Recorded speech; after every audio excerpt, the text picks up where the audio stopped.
Terus saya bawa ke tempat terapi, terus saya ceritakan, dan terapisnya bilang, ibu itu bentuk kejang katanya. Dan ini kemampuan dia akan terus menurun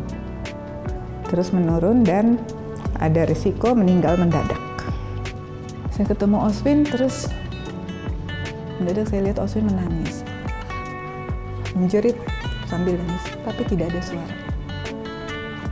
Saya panik, saya datangin dokter, tidak ada suaranya. Oh iya bu, kan udah berhenti saluran udara ke pita suara, ya memang gak akan ada suara. Tapi sejak itu peristiwa itu, hati saya hancur. Karena saya nggak bisa lagi kenalin Oswin mau apa. Bang, Osbert harus masuk ICU ya, jelek hasil labnya, saya bilang gitu. Terus dia bilang, oke. Baru saya tutup, bu, anaknya henti jantung. Saya kaget ya. Udah lama tuh, udah 20 menit dipompa. Terus satu dokter liatin, terus dokternya bilang, ibu tahu kan dia udah nggak ada. Pas saya tahu Bonar udah menuju ke rumah sakit, saya tahu. Tapi boleh nggak pompa terus, supaya kalau suami saya datang dia masih lihat anak yang dipompa dan bukan lihat bed jasa. Sahabat Solusi, hari ini kita akan ngobrol dengan seorang ibu yang saya percaya kisahnya bisa memberkati dan menguatkan kita semua. So please welcome Ibu Esther Silalahi. Halo Ibu. Halo, terima kasih. Terima kasih sudah datang jauh-jauh ke sini. Yeah. Apa kabar Ibu? Baik, sehat. Baik, sehat. Puji Tuhan. Puji Tuhan, puji Tuhan. Thank you banget hari ini sudah mau berbagi buat Sahabat Solusi. Hari ini kita akan ngobrol banyak tentang perjalanan hidup Ibu bersama suami dalam pergumulan dengan kedua anak Ibu. Yeah. Nah, Ibu ini punya 2 orang anak. Boleh nggak ceritakan tentang bagaimana mereka lahir waktu itu? Saya anak pertama saya tuh namanya Oswin. Yeah. Oswin lahirnya 17 Oktober 2003. Dia baru kemarin nih umur 21 tahun. Ya, dia lahir sehat, baik, semuanya terlihat baik, dokter nggak ada masalah lah. Kemudian tapi di usia berapa ya? 3 bulan gitu, 4 bulan dia belum bisa tengkurap. Jadi banyak pertanyaan lah dari saya untuk dokter, ini kenapa ya? Tapi dokternya bilang nggak apa-apa bu, yang lainnya bagus kok gitu. Jadi saya tuh selalu wanti-wanti ke diri saya, nggak mau jadi orang tua yang maksa-maksa anak gitu ya. Jadi saya pikir ya udah nggak apa-apa. Tapi pas usia 7 bulan dia tengkurap. Jadi saya pikir memang lambat dia. Cuma ketika umur 9 bulan dia duduk pun belum bisa, saya putuskan untuk pergi cari dokter lain untuk diperiksa dan ternyata memang terlambat semuanya sehingga perlu terapi. Nah, ketika masuk ke terapi itu udah lebih baik tuh, udah bisa mulai posisi merangkak, posisi aja ya, belum merangkaknya, tapi udah mulai kuat, tungkai-tungkainya semua. Saya udah hamil lagi, anak kedua, Osbert. Nah, Osbert itu saya udah hamil lagi, tapi pas Oswin tuh di usia dia 13 bulan ya. Setahun lah ya. Setahun lebih ya. Saya tuh spesifik orangnya. Nah, dia tuh pada satu pagi tuh dia seperti saya dengar jeritan di kamar. Waktu itu suami saya lagi nggak ada. Jadi saya datang ke kamar, saya lihat kok tangan kanan sama kaki kanannya gerak-gerak, hentak-hentak gitu. Terus kenapa gitu. Tapi dia diem aja, dia liatin saya tapi gitu aja. Kenapa ya? Oh, makan buah. Saya kasih buah. Terus kebetulan mau terapi kan. Terus ada adik saya bilang tolong deh jagain sebentar saya mandi. Tapi dia terus bergerak sampai 1,5 jam. Terus saya bawa ke tempat terapi, terus saya ceritakan dan terapisnya bilang ibu itu bentuk kejang katanya. Oh, saya kaget ya, saya kaget banget. Bentuk kejang 1,5 jam. Ya ampun, orang yang step sekian detik udah bisa punya masalah besar ya di hidupnya. Ini 1,5 jam anak saya kejang. Terus dikasihlah nama dokter lagi, dokter tapi kali ini ahli syaraf anak gitu. Ya udah, saya pergilah ke dokter itu, dan dokter itu bilang nggak ada apa-apa kok, katanya nggak ada apa-apa, tapi kita EEG aja. EEG itu rekam otak ya, lihat gelombang otak. Dan itu kami antar ya, suami saya antar ke tempat EEG, nggak ada apa-apa, bagus-bagus aja. Jadi dokternya bilang, udah nggak apa-apa lah gitu. Ya ya udah tenang lah, saya nggak oke. Waktu lah itu, masalah waktu. Tapi waktu Osbert lahir di bulan Februari, ya tanggal 19 Februari 2005, itu saya pulang dari rumah sakit melahirkan, bawa Osbert segala, saya ketemu Oswin, kok ya tiap berapa detik tangan kirinya gemeter gitu. Tiap 20 detik ada kayak 2-3 detik gemetar. Saya orangnya spesifik banget. Jadi saya tahu 1,5 jam dia ini, saya lihat sekian detik, itu tuh saya benar-benar langsung lihat jam, langsung ngitung gitu. Emang orangnya seperti itu. Syukur banget sih sebenarnya. Karena saya pikir, oh iya ini salah satu. Detail banget gitu. Nah terus saya bilang sama suami saya, ini gimana? Nah sebenarnya waktu dokter bilang nggak ada apa-apa, kami tuh, mertua saya tuh nggak puas gitu. Jadi mertua saya minta untuk ke Penang periksa. Karena masih ada rasa khawatir mungkin. Ada khawatir. Jadi memang jadi November itu kejadian kejangnya, November juga pergi ke Penang untuk diperiksa. Tapi nggak ada ketemu apa-apa, kecuali matanya itu -4. Umur 1 tahun itu matanya -4. Oh pantes kalau mau ngeraih tuh kayak yang gitu, kayak jauh gitu ya. Tapi saya bilang ya udah nggak apa-apa lah, pakai kacamata nanti nggak ada masalah. Cuman ketika saya lihat gemeter-gemeter tangannya tuh saya bilang sama itu, coba ke dokter lagi lah. Dokter tetap bilang nggak ada apa-apa. Aduh gimana ya? Ke Penang lagi. Nah kali ini suami saya sama kakaknya pergi ke Penang bersama Oswin. Saya di rumah kan sama Osbert. Ya udah pergi ke sana, ke rumah sakit yang dulu kami itu nggak ada apa-apa. Tapi terus dokternya bilang, oke, tapi ini apa-apa. Cuman saya nggak tahu ini apa. Jadi pergilah ke General Hospitalnya Penang. Ketemu ahli saraf anak juga di situ. Lalu dipasanglah EEG yang 24 jam. Dicek itu ya? Dicek selama 24 jam. Cuma kayaknya belum nyampe 24 jam udah kelihatan. Berantakan banget gelombang otaknya. Beberapa gelombang kejang juga banyak gitu ya, ada. Ya udah, terus dokternya bilang ini situasinya seperti ini, anaknya mesti minum obat kejang, dia epileptik, jadi mesti benar-benar dipantau kejangnya, dan ini kemampuan dia akan terus menurun dan ada risiko meninggal mendadak. Ya udah, dengan demikian kita berproses saat itu dan kita ketemu. Memang iya, menurun semuanya. Yang tadinya bisa ini nggak bisa. Tadinya dia bisa duduk di kursi makan anak-anak itu, udah nggak bisa lagi. Overtime ya, lama-kelamaan nggak bisa lagi. Udah, kakak saya di Australia itu bilang, coba sini deh, ngobrol sama dokter di sana, dan dia bilang, dokter di sini bilang, kamu mungkin anakmu ini keracunan logam berat. Coba deh tolong ini kasih rambutnya, jadi ada metode analisis rambut ya. Jadi kami kirim nih rambutnya Oswin, ada teman mau ke Australia kita kirim. Dan memang keracunan.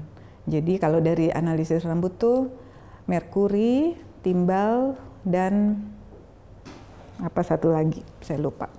Itu tinggi, merkurinya tuh tinggi sampai melampaui nilainya mereka gitu, udah nggak tahu berapa gitu, tinggi sekali.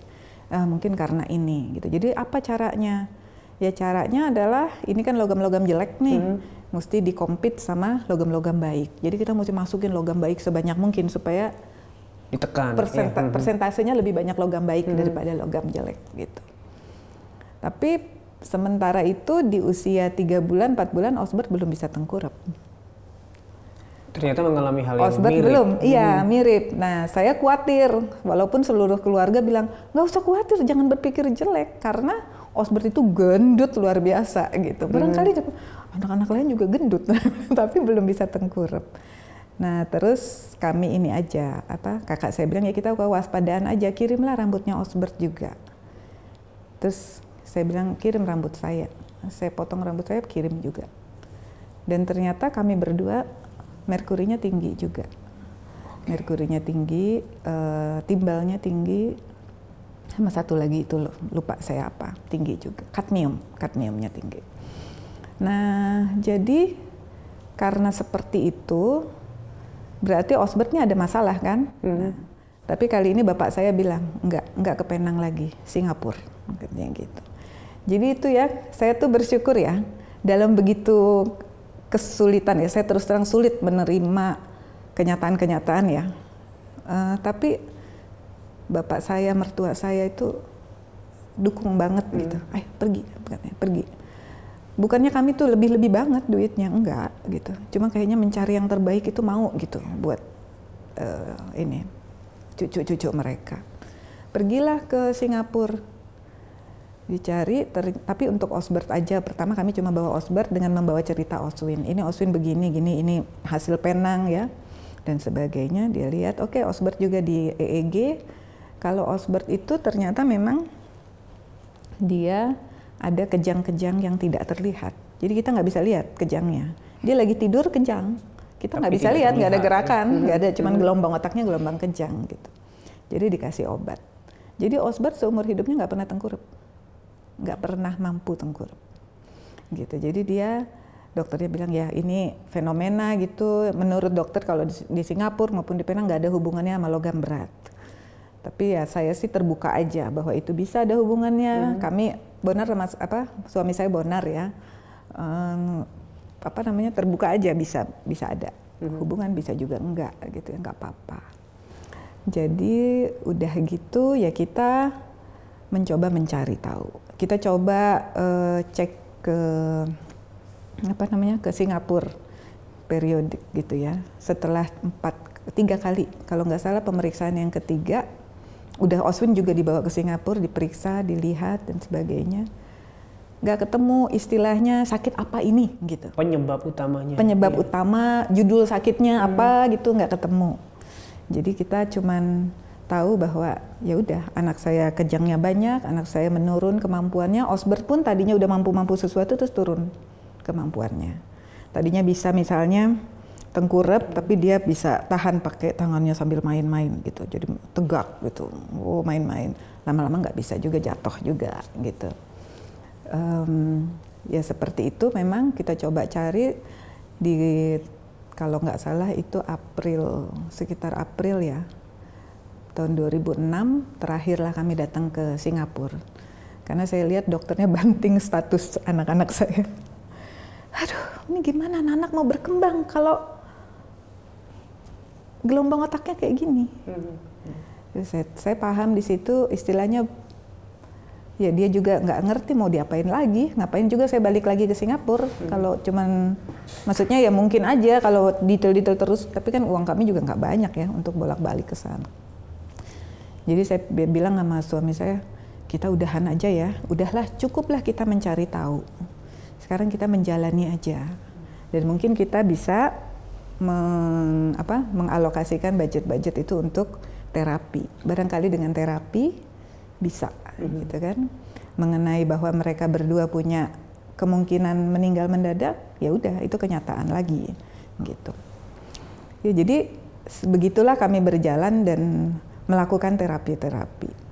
Terapi dilakukan ini itu kita juga mencoba mencari terapis yang cocok. Rata-rata sih sayang sekali sama anak-anak kami ya. Cuma ada juga yang kita hentikan karena masalah terlalu mahal, ada juga yang kita hentikan karena jarak gitu ya. Tapi saya sendiri juga belajar. Kebetulan saya lihat ada kursus nih untuk orang tua dari anak-anak berkebutuhan khusus. Jadi saya ikut itu dan saya rasa ini bisa nih, ini bisa. Wah, saya percaya diri banget lah. Tapi kami memang nggak bisa mengikuti atau memasukkan anak-anak kami ke kelas-kelas mereka, ke penyelenggara itu. Jadi saya belajar sendiri, ngobrol sama teman-teman saya. Kebetulan ada beberapa sahabat yang membantu kami mengurus anak-anak gitu. Selain dari saudara-saudara ya. Jadi kita lakukan itu di rumah, terapi-terapi itu.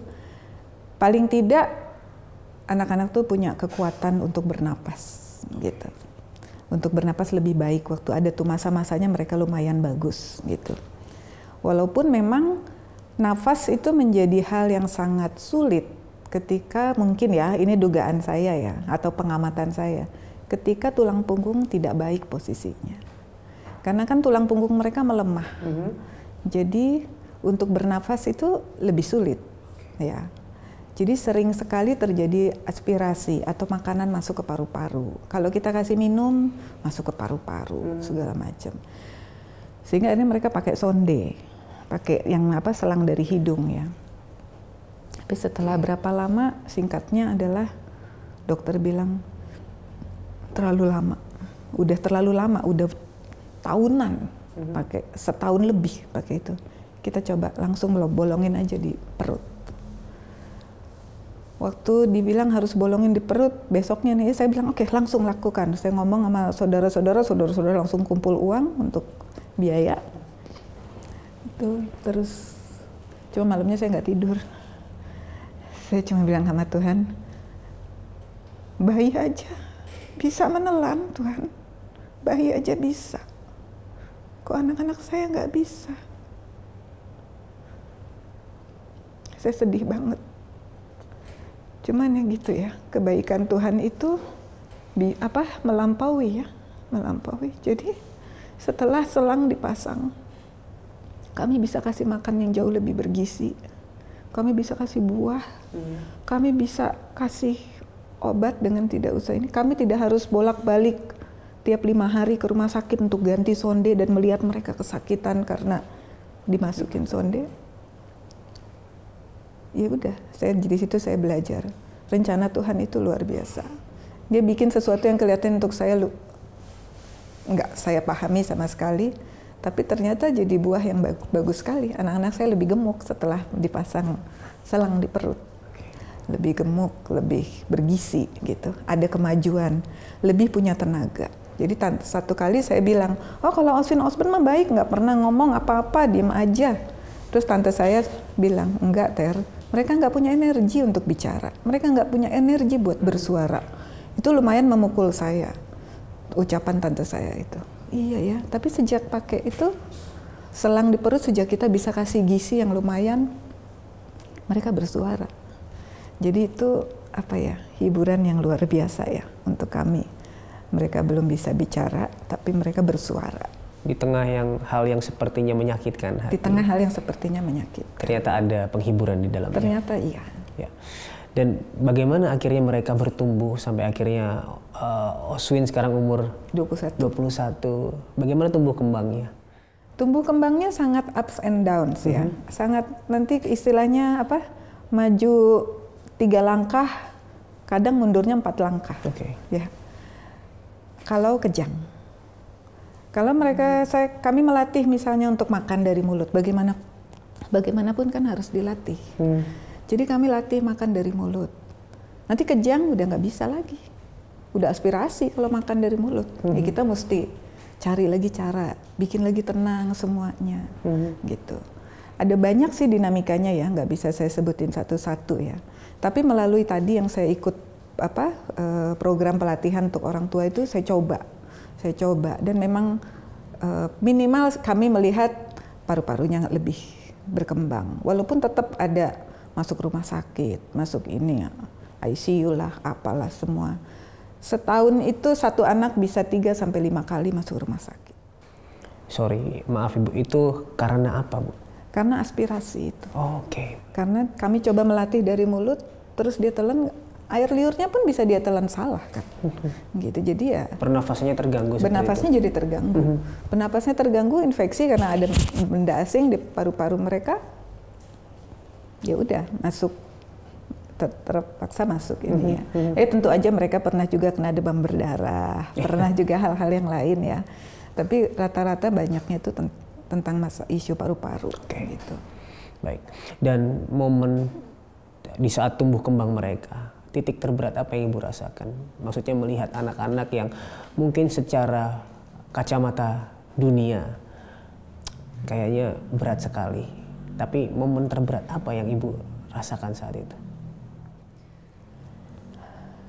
Anak-anak saya nggak punya teman. Okay. Mereka hanya jadi orang yang menemani berdua aja. Sebenarnya sih bukannya nggak ada orang yang mau jadi teman mereka, banyak. Cuman kita juga nggak bisa salahkan orang. Kalau menemui mereka lalu rasa iba dan sebagainya terlalu besar dan nggak sanggup. Nggak sanggup. Anak-anak saya bawa ke gereja sebelum COVID ya. Sebelum COVID itu kami bawa ke gereja, mulai dari kecil. Wah, menjadi perhatian dalam artian, ada ya orang kayak begini kan gitu ya.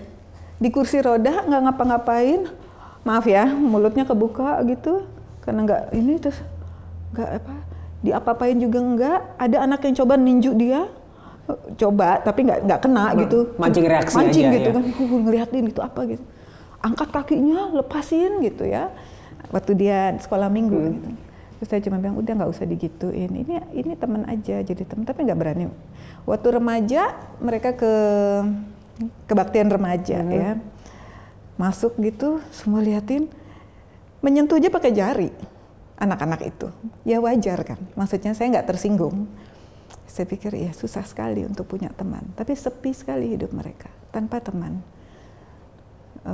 Yang ada caregiver sama orang tuanya. Udah gitu. Belakangan ada anak asuh kami di rumah, dia juga agak bingung bagaimana berinteraksi. Ambil waktu lah untuk memahami. Beberapa teman saya, maaf ya Ter, saya nggak akan pernah ke rumah kamu. Saya mendoakan kamu, saya ini, tapi saya nggak akan pernah ke rumah kamu. Nggak bisa saya lihat itu. Nggak tahan. Oke, fine, nggak apa-apa. Pahamlah saya gitu. Tapi momen terberatnya adalah saya tahu anak-anak saya itu punya banyak ide. Saya tuh percaya mereka pintar. Beberapa kali bukan saya tes, tapi saya ini, nah lihat ini ya, si Osbert tuh pernah ya. Pertama kalinya dia lihat bentuk-bentuk, apa segi 6, segi 4 gitu ya. Terus saya bilang ini yang kuning, ini papannya hijau. Oke, Ibu kasih lihat, kamu tunjuk ya di mana ini. Terus jadi ada caregiver bantuin pegang papannya, saya bantuin pegang tangan Osbert, terus saya ambil nih. Nah, ini yang mana? Terus dia tunjuk, semua tepat dia tunjuk. Pertama kali dia lihat itu di usia sekitar 8 tahun. Tapi dia bisa tunjuk semuanya dengan bagus. Saya tahu anak-anak saya ini pinter, tapi saya mesti apain ya? Saya nggak tahu. Jadi kesepian mereka itu bukan sekedar sepi tidak berteman, tapi tidak dipahami, bahkan oleh orang tuanya sendiri. Itu menurut saya paling susah. Wow. Oke, ini bukan hal yang mudah untuk menerima keadaan anak-anak yang seperti Ibu alami. Ada nggak sih momen dimana Ibu merasa kok kayaknya aku nggak terima nih Tuhan dengan situasi ini? Puji Tuhan, benar suami saya sama saya nggak pernah nggak menerima. Nggak pernah. Sejak awal, benar itu, aduh saya bersyukur banget ya sama suami saya ini ya. Dia bilang anak itu berkat, titik. Nggak ada koma. Anak itu berkat, titik. Mau laki-laki, mau perempuan, mau bagaimana.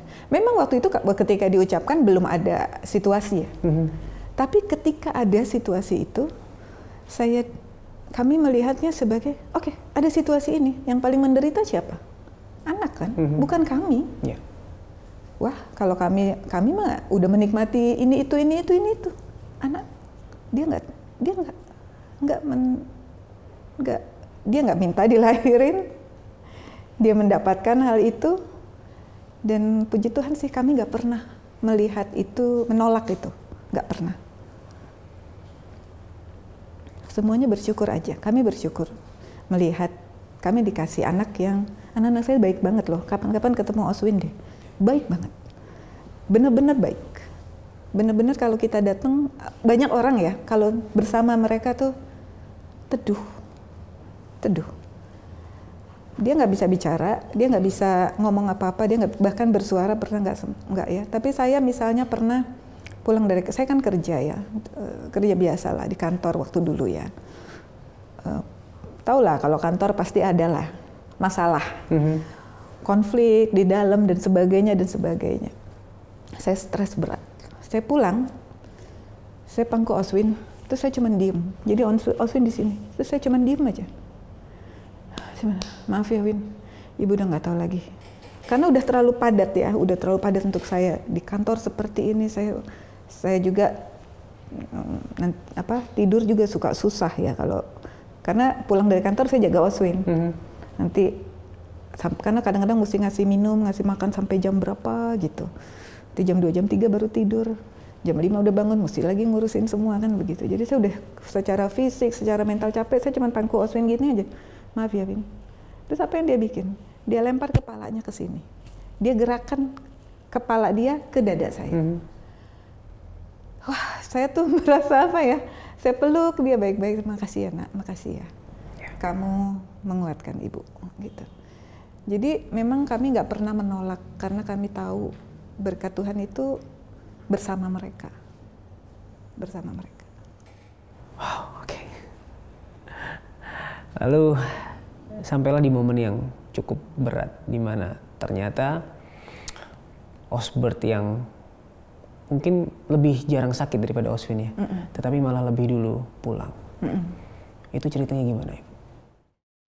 Osbert itu memang jarang sakit ya, dan Oswin lebih dulu. Oswin itu udah 17 kali ya sekarang masuk ICU dengan kondisi kritis 5 kali sekitar gitu ya. Jadi kami udah dalam tanda kutip biasa gitu dengan fluktuasi emosi seperti itu.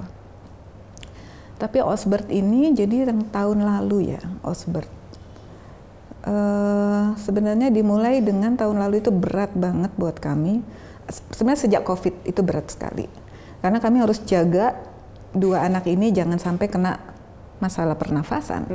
Kalau sampai mereka kena COVID, bisa lebih susah daripada orang-orang lain. Dan juga di masa itu, saya kasih latar belakang sedikit ya. Di masa COVID itu tahun 2020 kalau nggak salah. Iya, 2020, Oswin itu mengalami kesulitan nafas yang luar biasa. Sampai dokter masuk ICU, udah berapa lama di ICU, dokter bilang ini udah nggak bisa Bu, ini harus pakai ventilator. Terus saya bilang, saya nggak mau, kalau memang dia harus pergi, pergilah. Ventilator tuh menyakitkan sekali, itu pemahaman saya bilang gitu. Tapi terus diskusi segala macam, kami berdua bilang udah nggak apa-apa, nggak usah ventilator. Kami tenang, kami terima situasinya. Hari itu memang hari Senin dan kami ada janji untuk ketemu sama dokter ahli THT, mau lihat Oswin di ICU itu. Jadi kami pagi itu dipanggil lagi, ini harus masuk ventilator. Nggak usah, nggak apa-apa. Ya udah, kalau gitu Ibu duduk aja sebelahnya. Saya duduk sebelah Oswin, udah disuruh tungguin Oswin. Ibu gimana, nanti sore mau tetap ada janji sama dokter? Iya, anaknya masih ada, janji aja, nggak apa-apa. Berdoa aja, video call sama keluarga di Medan, keluarga suami saya kan di Medan semua ya. Dan karena COVID ya kita video call aja sama beberapa orang. Terus dokternya, terus begitu Oswin membaik. Jadi dokternya bingung, oke.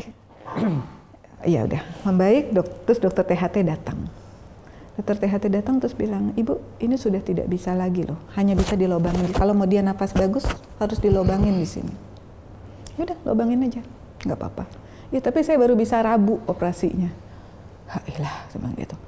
Gak bisa sekarang apa ini udah mau pasang ventilator. Tapi oke, ya udah Rabu. Berdoa aja, bilang ke keluarga, Rabu ya, berdoa ya. Udah berdoa dan memang bisa Rabu. Oswin bertahan. Dilobangin.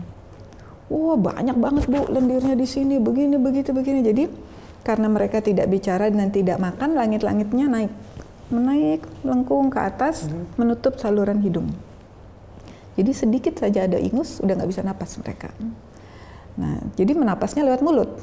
Nafas lewat mulut tidak membuat oksigen datang ke otak. Jadi bisa kejang. Jadi ini memang harus di sini.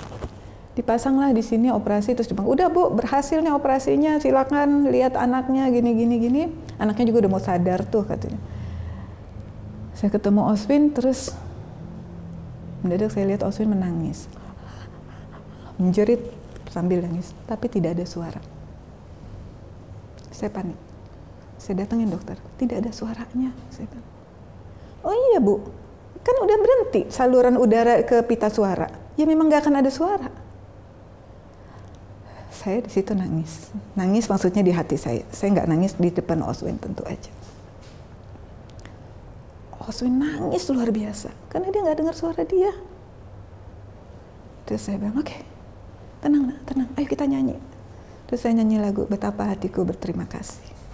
Nah, kamu bisa puji Tuhan walaupun di hati kamu. Puji Tuhan terus, nggak apa-apa. Tuhan itu baik. Udah, sekarang kamu bisa bernafas dengan lebih baik. Udah. Tapi sejak itu peristiwa itu, hati saya hancur. Karena saya nggak bisa lagi kenalin Oswin mau apa. Biasanya saya tahu kalau Oswin bangun pagi, dia panggil saya. Dia mau pipis, dia kasih tahu. Dia ada yang ngerasa sakit, dia kasih tahu. Sekarang nggak bisa. Jadi sejak tahun itu saya nggak bisa lagi. Saya harus lihat matanya Oswin untuk tahu apa. Dan saya seringkali terlalu capek. Ngantuk lah, karena kan bapak saya juga sakit waktu dulu ya. Dan sebagainya. Jadi saya benar-benar hancur. Karena itu saya berdoa sama Tuhan. Tolong supaya Osbert jangan pernah pakai tracheostomy. Itu aja permintaan saya. Saya perlu suara Osbert. Tolong. Nah, tahun lalu itu Oswin dari bulan Januari, 25 Januari sampai sekitar 1 April gitu, bolak-balik masuk rumah sakit, 55 hari di rumah sakit. Dalam keadaan udah capek, akhirnya Oswin pulang dan saya yakin, saya udah bilang sama Tuhan, jangan masuk rumah sakit lagi. Saya udah capek nih, saya udah capek. Janganlah Tuhan, tolonglah gitu ya. 3 hari kemudian Osbert masuk rumah sakit. 25 hari di rumah sakit. Dengan segala macam situasi, kondisinya susah gitu ya. Ini itu yang tadinya cuma napas, mendadak jadi biluran, mendadak panas, mendadak segala macam semua hal. 25 hari di rumah sakit. Waktu Osbert pulang, saya bilang sama Tuhan, bantu saya. 100 hari lah kasih sama kami untuk bersama-sama. Saya capek sekali, saya bilang. Saya benar-benar capek, tolong gitu. Dikasih 100 hari. Tidak ada yang masuk rumah sakit selama 100 hari. Tepat 100 hari? Enggak tepat sih, lebih-lebih dikit. Kira-kira ya. Tuhan kasih bonus kayaknya 2-3 hari. Terus udah gitu saya bilang di dalam itu saya udah bisa istirahat dan saya ngobrol sama Tuhan. Ke beberapa orang saya bilang imaginatif conversation, percakapan imajinatif. Tapi kok saya yakin ya itu doa saya dan percakapan saya. Saya bilang sama Tuhan, saya udah gak kuat. Kalau memang anak-anak ini masih sama saya, kasihlah tambahan kekuatan, saya gak kuat. Atau Tuhan ambil aja. Gak apa-apa. Lebih bagus juga mereka nggak di sini, mereka nggak ada teman di sini.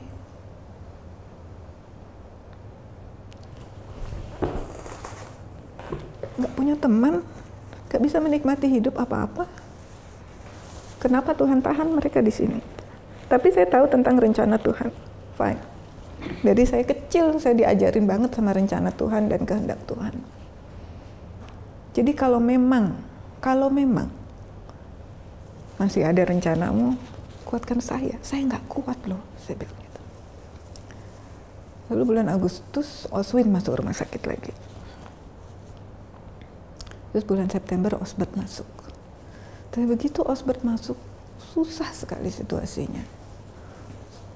Berapa hari biasanya dia kan udah sembuh gitu biasanya ya. Tapi dia nggak sembuh. Tambah berat, kondisinya nggak bagus nih. HB-nya drop, transfusi dia nggak kuat, dia kejang. Udah berhentiin transfusinya, ya udah.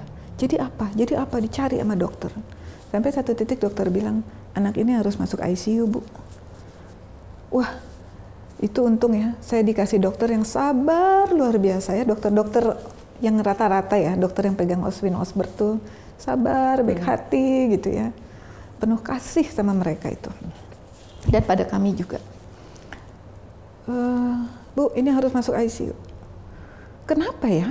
Maaf ya, saya orangnya cerewet, tapi saya mau tahu untuk apa dia masuk ICU, apa bedanya sama di sini. Jadi gini, akhirnya ketahuilah bahwa harus masuk ventilator. Saya bilang, nggak mau. Dokter yang lain bilang, kalau dibolongin mau Bu? Ya udah, nggak apa-apa dibolongin. Saya bilang gitu. Oke, tapi rupanya prosedurnya sebelum dilobangin di sini harus masuk ventilator. Saya nggak mau. Saya bilang 1 malam kasih. Kita pakai yang di hidung aja dulu, yang kasih high pressure. Dokter mengizinkan, boleh. Tapi di ICU ya Bu. Oke, di ICU pasang alat itu. Pagi-pagi saya dihubungin dan dibilang, nggak bisa Bu, nggak bisa, harus ventilator. Saya benar-benar patah hati sebenarnya ya. Cuman kalau dilihat prosesnya, seminggu atau sebulan dalam saat teduh saya, rata-rata tentang kehendak Tuhan. Dan bahkan ketika masuk ICU, adik saya WA saya bilang, saya nggak tahu ini pantas apa enggak, tapi saya belajar dari doa Tuhan Yesus di Taman Getsemani. Ini berat, tapi kehendak Tuhan yang jadi. Oh ya, saya aminkan itu. Saya bilang, emang berat banget. Dan suatu akhirnya Osbert masuk ventilator tuh, saya jatuh banget. Saya kontak 2 orang sahabat saya dan saya bilang, saya jatuh, doain saya. Terlalu sulit untuk saya lihat Osbert masuk ventilator seperti itu. Osbert itu ceria banget orangnya dan keras hati, ceria. Kalau Oswin tuh orangnya kalem, cool, abang banget. Kalau Osbert enggak. Saya pernah komplain sama dokter, dimarahin dokter. Saya kasih tahu cerita, dimarahin dokter. Osbert tuh, gitu, wah gitu, kayak mau belain saya gitu. Itu Osbert. Kalau Oswin dia cuma lihat, dia cuma gitu, peluk saya atau apa. Jadi saya pedih banget lihat Osbert itu. Saya hubungin semua sampai keluarga besar, seluruh keluarga besar saya hubungin. Osbert masuk ventilator. Semua berkunjung, semua ikut mendoakan. Lalu setelah 4 hari, 5 hari, dokter panggil lagi. Ini akan lama pakai ventilator. Kita lobangin ya. Ya, boleh. Saya rapat sama dokter, sama suami saya, kami rapat sama dokter. Selesai rapat, saya bilang sama Bonar, kamu bisa jaga Osbert nggak? Bisa. Saya mau ke bawah dulu. Dan di bawah itu saya menangis. Saya bilang sama security di tempat parkir, jangan takut ya, saya mau mondar-mandir, terus mau duduk mojok di sana. Jangan takut ya, saya nggak akan ngapa-ngapain. Saya cuma lagi susah. Oh ya Bu, nggak apa. Kan semua di rumah sakit itu udah kenal ya. Kurang sering gimana gitu ya. Jadi semua udah kenal lah. Ya Bu, nggak apa-apa katanya. Ya saya menangis dan benar-benar bergumul. Akhirnya lubang itu dibikin. Berarti saya akan kehilangan suara Osbert. Tapi tau nggak, malamnya itu saat teduh saya tentang Daud yang berpuasa supaya anaknya hidup. Tapi Tuhan nggak. Dan ketika anaknya meninggal, Daud bilang, it's okay. Jadi saya bilang sama Tuhan, oke, fine. Tuhan udah siapin saya dengan semua firman yang dia kasih sama saya. Tuhan siapkan. Oke Tuhan, fine. Lobanginlah dia. Jadi saya udah tenang. Saya ketemu Osbert, saya ngomong sama Osbert baik-baik. Kamu tahu Oswin pakai ini, dia nggak punya suara. Kamu juga akan kehilangan suara. Tapi kamu masih bisa senyum. Senyummu luar biasa menawan. Jadi masih bisa tetap charming lah gitu. Saya gangguin lah dia, beres. Udah. Semua orang udah, dia dioperasi. Udah selesai gitu, kelihatan dia frustrasi sekali. Sampai saya perlu, dokternya itu bilang, Ibu tinggal aja. Ini ruang ICU loh, di mana biasanya nggak boleh ya. Orang tua tuh nggak boleh nungguin kan. Ibu tungguin lah, pegang tangannya. Karena kalau nggak dipegang, saya lihat tensinya tinggi, heart rate-nya tinggi, tapi begitu ibu ada, rendah semua. Jadi ibu yang harus pegang. Ya udah, saya pegang, saya temenin. Setelah itu dia boleh pulang ke rumah, ringkasnya gitu ya. Pas Oswin tuh ulang tahun ke-20.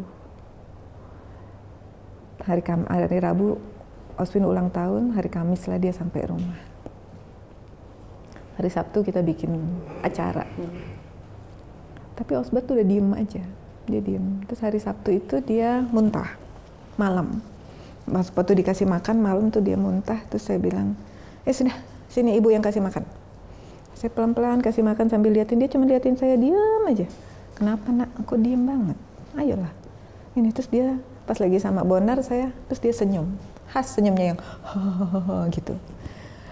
Kamu bisa senyum, sip, mantap, itu bagus sekali. Wah, aku sama Bonar senang banget gitu ya, dia ada senyumnya. Terus dia diem lagi. Besoknya dia masih diem. Saya temenin tuh dia sampai subuh gitu, saya temenin. Udah nggak apa-apa nak, nggak apa-apa. Tenang aja, ini proses aja, tenang aja gitu.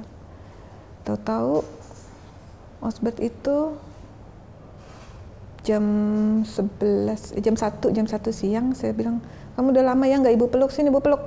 Saya peluk dia kok semua, karena dia bilang mau mau BAB ya, karena kakinya dingin gitu. Ya kok kakinya dingin banget ya, saya bilang. Terus saya peluk, kok panas badannya. Saya tem 40 derajat, 40,8. Wah, masukin obat turun dia ke 36,5. Tapi itu saya bilang sama suami saya, kita bawa aja ya ke IGD. Jadi dibawa ke IGD, langsung ditaruh di ruangan isolasi. Jadi rumah sakit tuh, ya itu ya, dokternya baik-baik banget ya. Jadi kalau udah Oswin, Osbert, pasti dicari yang tempat yang paling bagus gitu, yang paling tepat untuk mereka. Ini masuk ruang isolasi, saya masih temenin, saya masih peluk Osbert, kakinya saya angetin gitu ya, saya peluk gitu. Udah, kenapa nak, kamu kenapa? Tapi saya ngantuk, saya ketiduran. Adalah setengah jam saya tertidur, terus suami saya antar Osbert, tapi harus masak buat Oswin, jadi dia pulang. Terus saya bilang sama dia, terus dia telepon, obat Osbert jam 3. Oh iya, obat jam 3. Terus, dokter kok dingin ya anak saya gitu. Terus saturasinya di 96 tuh, padahal oksigennya 3. Ya udah naikin bu, oksigennya ke 5, kasih makan aja nggak apa-apa. Udah saya kasih makan. Tapi baru 2 kali, lewat sini kan ya, baru 2 dorongan 20 cc masuk. Padahal udah dinaikin, saturasinya drop lagi ke 93. Saya datang lagi ke dokter drop lagi saturasinya, dia langsung datang. Terus dia bilang, bu ini mesti masuk ICU ya, saya barusan lihat hasil darahnya. Oh ya, udah. Terus saya saya bilang oke, nggak apa-apa. Terus saya telepon Bonar, saya bilang, bang, Osbert harus masuk ICU ya, jelek hasil labnya, saya bilang gitu. Terus dia bilang, oke. Baru saya tutup, bu anaknya henti jantung. Saya kaget ya, saya telepon lagi, bang Osbert henti jantung gitu. Loh tadi katanya nggak apa-apa, katanya jadi marah dia malah. Ya nggak tahu ini baru henti jantung gitu. Terus saya tahu ini dia udah panik nih. Terus saya telepon kakak saya tinggal di BSD. Henti jantung, Osbert henti jantung, tolong kuatin Bonar ya. Saya telepon juga kakaknya dia tuh pas lagi ada di Jakarta juga. Ada ini henti jantung. Udah. Terus saya lihat kan Osbert dipompa, keluarin muntahan sedikit. Somehow saya tahu itu waktunya. Yang saya syukuri adalah dokter, saya bilang, dok boleh saya pegang tangan anaknya? Dokter kasih, saya bisa pegang tangan Osbert. Saya pegang terus, saya nangis di situ. Udah persimpangan jalan, udah selesai berarti dia ini. Udah lama tuh, udah 20 menit dipompa. Terus satu dokter liatin, terus dokternya bilang, ibu tahu kan dia udah nggak ada. Pas saya tahu Bonar udah menuju ke rumah sakit. Ya, saya tahu. Tapi boleh nggak pompa terus? Supaya kalau suami saya datang dia masih lihat anak yang dipompa dan bukan lihat bed jasad. Saya kira berbeda untuk orang yang melihat jasad dan melihat apa yang sedang diusahakan. Ya. Suami saya datang. Terus saya bilang, ini bang. Saya bilang sama dokter, nanti saya jelasin sama suami saya. Kita bukan mau menipu suami saya cuma mau suami saya lebih enak aja melepas Osbert. Jadi suami saya datang terus, udah hebat Tuhan Yesus sayang Osbert, pergilah nak, pergilah gitu kan. Udah. Terus saya tanya sama dia, gimana bang? Udah cukup, terima kasih. Begitu selesai, udah selesai semua. Karena ternyata ginjal sama levernya udah hancur. Udah hancur. Jadi dia pergi. Tapi saya bersyukur dia pergi. Nggak kelamaan lah sakitnya. Udah sakit banget. Tahun itu udah sakit banget dia.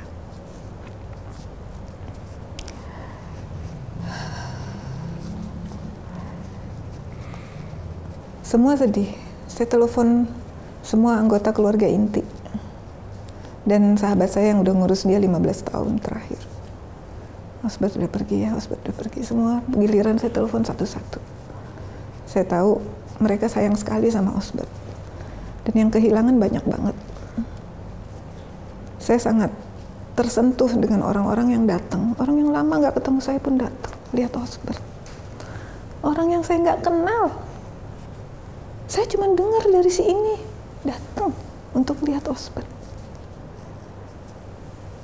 Saya bilang emang karya Tuhan nggak bisa dibatasi. Karya Tuhan itu, Osbert itu apa sih? 18 tahun dia di tempat tidur aja kok. Tapi ternyata dia sangat dikasihi banyak orang.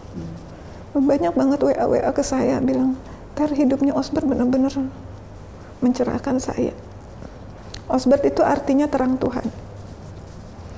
Ya, saya bersyukur banget dia memang menjadi terang.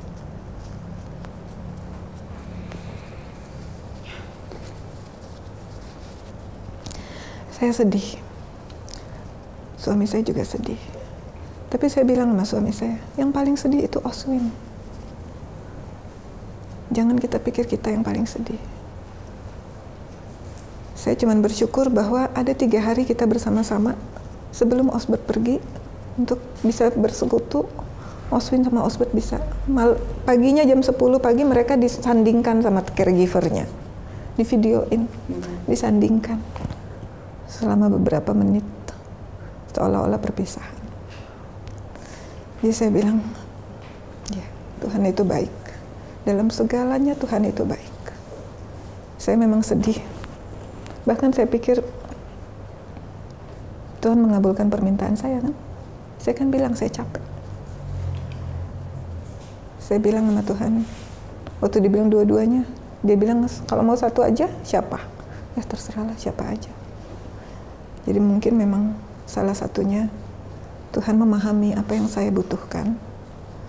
Dan dia tahu hidup Osbert hidup Oswin juga ya. Saya bukan bilang hidup Oswin belum dan hidup Osbert udah ini, tapi Tuhan udah memilih Osbert untuk jalan duluan. Ibu tadi menyinggung bahwa Tuhan juga menjawab doa ibu yang berkata, Tuhan sebenarnya aku udah gak kuat. Kalau kau mau ambil bawa pulang, aku udah siap, udah rela. Namun ketika dipanggil tentu hal itu juga mendatangkan kesedihan yang sangat mendalam. Bagaimana ibu memandang hal itu? Kemarin ini ngobrol sama temen ya, yang sudah lama kehilangan suaminya. Terus dia bilang, Ter, aku nggak pernah berpikir bahwa suamiku itu benar-benar udah nggak ada relasi lagi sama aku. Aku cuma pikir dia lagi ngeliatin aku, lagi ngetawain aku. Kadang-kadang aku ambil keputusan yang aneh dalam hidupku. Terus saya bilang sama dia, ya, Osbert juga kayaknya gitu sih. Cuman kayaknya dia lebih hormat sama aku. Jadi dia nggak akan mungkin ketawain aku. Dia pasti bilang sama suamimu itu, ibuku galak. Kalau dia tahu aku ngetawain, pasti dimarahin aku nanti.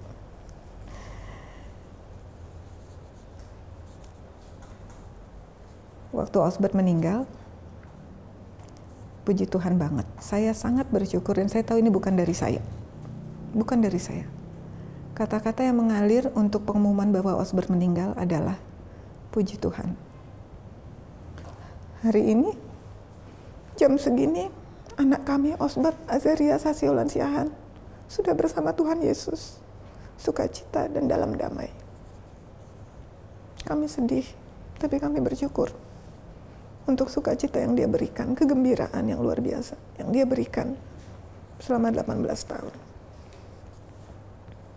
Jadi saya memahaminya begitu. Saya sangat rindu sama dia. Saya nyanyiin lagu-lagu yang mengatakan, kalau kau jalan duluan dan aku di sini, jalanlah perlahan-lahan ya. Atau carilah aku ya, 1000 sejuta tahun lagi, carilah aku, mungkin aku juga udah ada nyampe di sana. Karena kita pasti ketemu lagi.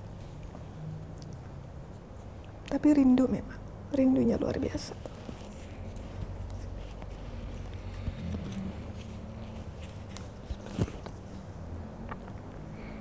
Apa yang Ibu lakukan di saat teringat, rindu bahkan sampai menusuk ke hati, ke jiwa? Apa yang Ibu lakukan di saat momen-momen seperti itu? Nyanyi. Lagu-lagu yang suka saya nyanyiin untuk dia. Jadi saya punya lagu untuk Oswin, saya punya lagu untuk Oswin. Saya punya lagu untuk anak asuh saya juga. Karena saya senang nyanyi. Cuman gak bagus-bagus amat lah suaranya. Tapi saya nyanyi. Saya bilang, oke, untuk mengenang dia kalau saya lagi rindu. Tapi saya nggak resah. Saya tahu dia di tempat yang baik dan jauh menyenangkan. Dia udah bisa semuanya sekarang. Gitu. Dia bisa punya teman. Dia bisa ceritakan, dia bisa nyanyi.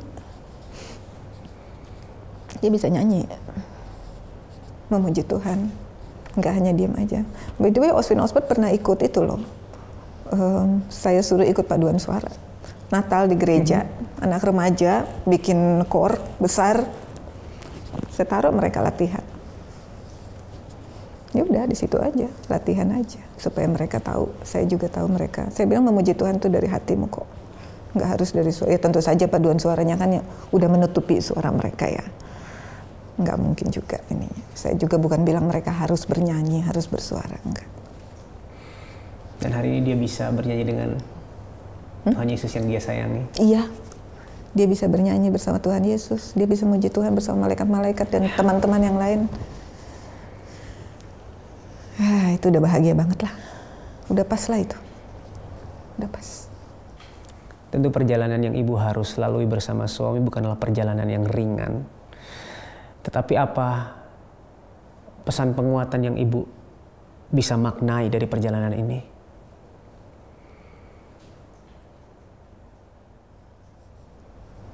Saya kira ada banyak ya. Saya belajar banyak sekali.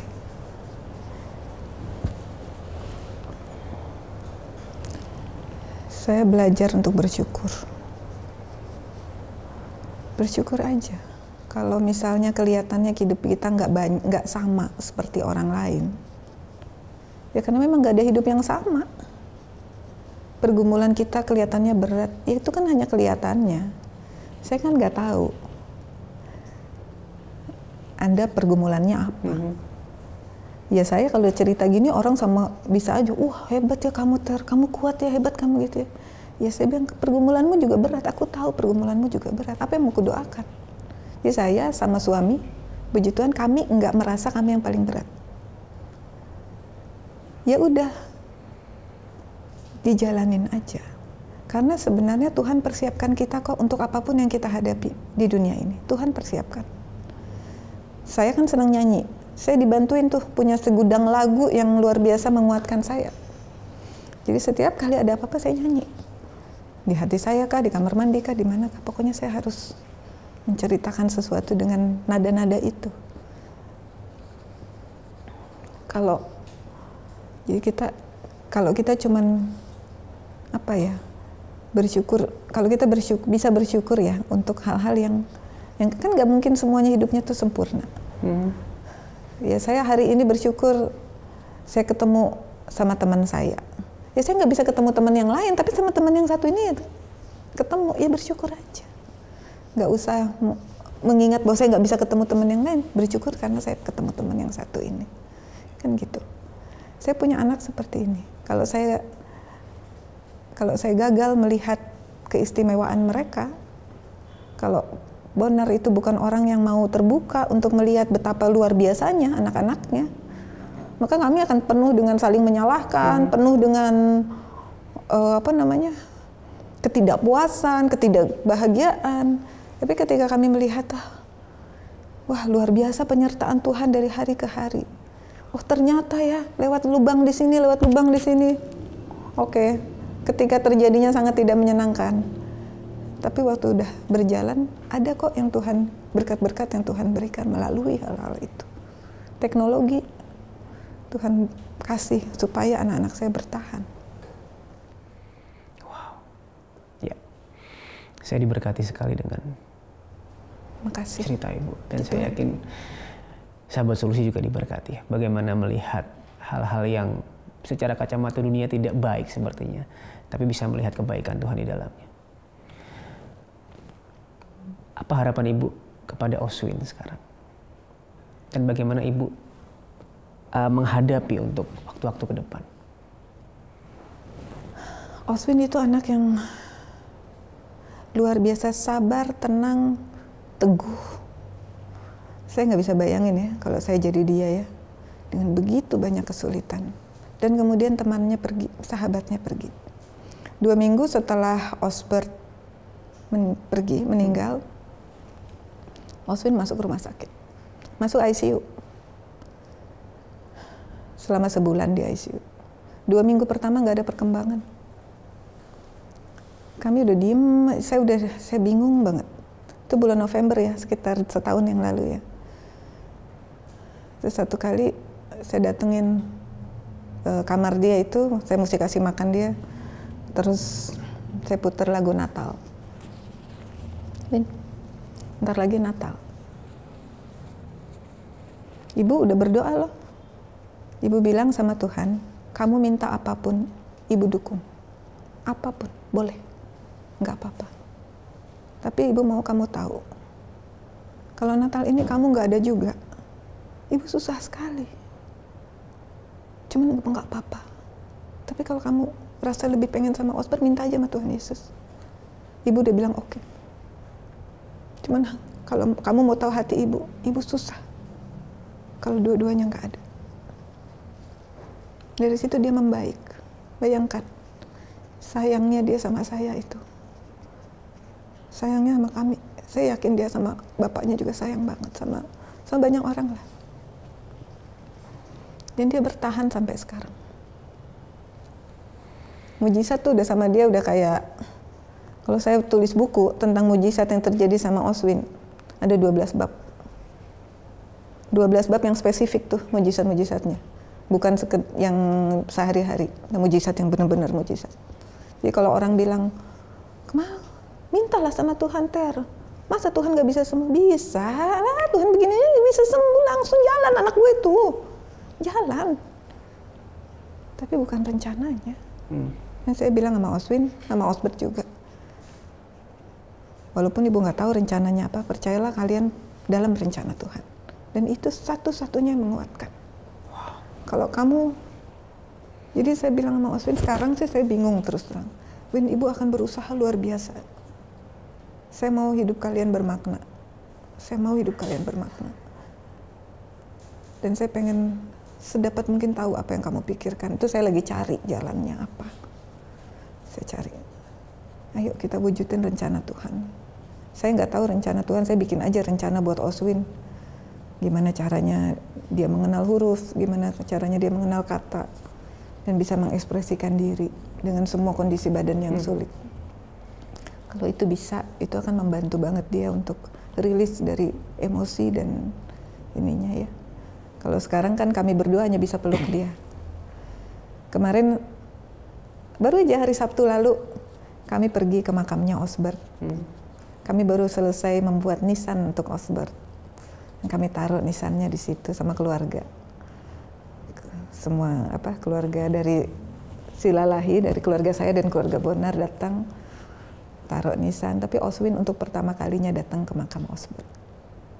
Karena waktu acara tahun lalu itu nggak mungkin lah Oswin datang ke pemakaman ya dengan situasi dia. Dan karena itu saya sama Oswin nggak datang ke pemakaman. Saya nemenin Oswin aja di rumah. Tapi dia senang sekali bisa datang ke makamnya Osbert. Kelihatan wajahnya berseri gitu ya. panas banget, dia kepanasan. Jadi kalau di foto sih kelihatannya nggak berseri ya, tapi sebenarnya kelihatan setelahnya dia berseri, setelahnya apa dia senang sekali. Karena memang dia dekat sama Osbert. Dan saya bilang sama dia, udah kamu masih di sini sekarang, kita lanjutkan jalan, kita lanjutkan apa yang kita bisa. Ibu percayalah, Tuhan ada di situ dan Tuhan akan pimpin kita lah ya. Kalau rencana tepat dan itu saya sering banget gagal dari rencana saya gitu ya, tapi kita lihatlah di depan ada gitu. Semuanya tidak keluar dari rencananya yang sempurna. Iya. Walaupun kadang tidak terlihat baik bagi kita. Iya. Ya. Iya. Terakhir Ibu, buat sahabat solusi yang saat ini mungkin ada dua hal ya, mungkin mereka memiliki anak-anak yang berkebutuhan khusus, atau mungkin juga mereka yang kehilangan orang-orang yang disayangi, dan dalam masa-masa yang berat. Boleh berikan satu atau dua pesan penguatan buat sahabat solusi.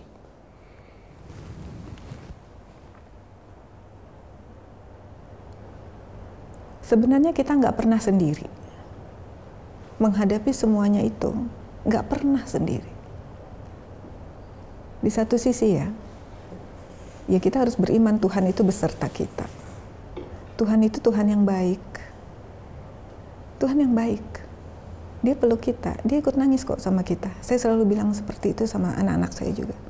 Kamu ditusuk-tusuk itu tuh, Tuhan ikut menangis sama kamu, gitu. Tuhan peluk kamu kok, tenang aja, gitu ya. Tapi juga di sisi yang lain, support keluarga, support dari teman, yang hanya duduk mendampingi, nggak ngomong, nggak menghakimi, nggak bilang harusnya kamu gini, harusnya kamu jadi ibu seperti ini, harusnya kamu jadi bapak begini. Nggak ngomong gitu, tapi bilang apa yang bisa dibantu, apa yang bisa didoakan, apa yang bisa ini ada jamu nih, cocok nggak ya buat Oswin? Nggak, kayaknya nggak cocok. Oh ya nggak apa-apa, nggak cocok nggak apa-apa. Support itu sangat menolong kami. Support keluarga kami tuh, saya sih benar-benar keluarga dan teman-teman ya. Luar biasa lah mereka benar. Kalau nggak ada mereka, saya tuh bisa loh di WA atau di SMS kan zaman dulu. Kak Terry, aku mendoakan Kak Terry ya. Udah begitu aja. Coba. Saya dulu kerja di satu organisasi yang fokusnya sama anak ya. Terus 2009 saya keluar. Karena saya pengen mendampingi anak saya, adalah panjang ceritanya. Saya jadi konsultan lepas gitu. Satu kali saya tugas ke Sumba Timur kalau nggak salah. Sumba Timur. Di sana anak-anak saya masih didoakan. Masih didoakan oleh staf. Saya sampai terkesima, terharu. Saya bilang, oh ini pantas saya kuat ya. Lah doanya seantero dunia ini. Ditopang. Jadi supportnya itu support penuh dari keluarga ya. Tentu adalah kalimat negatif pernah, bukan nggak pernah. Oh ini kan ibunya begini, oh ini kan ibunya begitu, pernah. Tapi kalau saya memaknainya sebagai mereka pun berduka cita loh. Mereka pun kaget dengan realitas-realitas bahwa mereka sayang sama Oswin Osbert, lalu mereka juga harus menghadapi Oswin Osbert menurun, stres. Ya terus keluarlah kalimat-kalimat jeleknya, dimaafin aja lah. Nggak usah dihitung-hitung di kepala, hanya bikin stres. Udah, nggak apa-apa, kita sama-sama ngejalanin. Dan dengan demikian kita jadi, ya begitulah Tuhan bekerja untuk menguatkan kita, gitulah. Tuhan memang kuat, dia bisalah kasih supranatural kekuatan gitu ya, bisa. Tapi kan lebih banyak yang Tuhan kasih melalui dukungan. Jadi kalau kita lihat orang dengan anak-anak berkebutuhan khusus, atau kalau kita lihat orang yang baru kehilangan, cobalah dimaklumin aja orangnya. Cobalah dirangkul aja, dipeluk aja, didoakan aja. Nggak usah dihakimin, nggak usah dibilangin harusnya ini, harusnya itu. Nggak ada yang harus. Selain hidup kudus nggak ada yang harus ya. Gitu. Terima kasih Ibu. Semoga sahabat solusi juga ingat, walaupun perjalanan sepertinya berat, tapi ada Tuhan yang menyertai. Tuhan selalu serta. Bahkan orang-orang di sekitar adalah bentuk penyertaan Tuhan juga. Iya, amin itu, amin banget. Amin. Terima kasih banyak Ibu Esther. Terima kasih. Saya sangat diberkati. Saya Terima juga kasih banyak buat waktu dan ceritanya, kesaksiannya. Puji Tuhan. Salam Amin. buat suami dan Oswin juga. Iya, baik. Sehat selalu, Tuhan berkati. Tuhan berkati. Buat sahabat solusi yang hari ini sedang mengalami hal-hal yang berat, mungkin sepertinya semuanya tidak baik, tidak bisa melihat rencana Tuhan sebagai hal yang terbaik karena situasinya nggak mengenakan, dan kamu butuh didoakan, kamu bisa menghubungi nomor yang ada di bawah ini. Kami siap untuk mendukung kamu di dalam doa. Kami siap untuk mendengarkan cerita kamu. Jangan ragu untuk menghubungi kami karena satu langkah kecil bisa mengubah hidup kamu selama-lamanya. Kami tunggu ya.